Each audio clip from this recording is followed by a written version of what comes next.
Hello అందరికీ, నేను మీ అశ్విన్ కృష్ణన్. ఈరోజు అయితే మనం వరంగల్ ఒక ఫేమస్ టెంపుల్ అయితే విజిట్ చేయబోతున్నాం.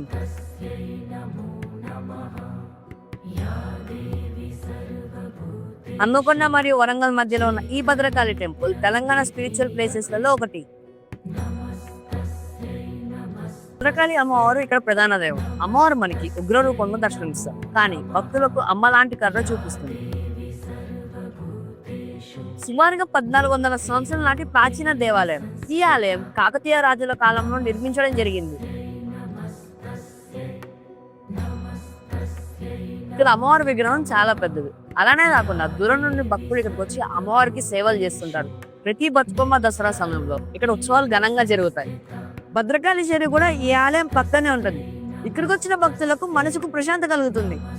తెలియని దేవాలయాల ప్రపంచాన్ని పరిచయం చేయడం మా లక్ష్యం. ఇలాంటి తెలియని దేవాలయాల కోసం మన ఛానల్ ఇన్స్టాగ్రామ్ పేజ్ని ఫాలో అండ్ సబ్స్క్రైబ్ అవ్వండి.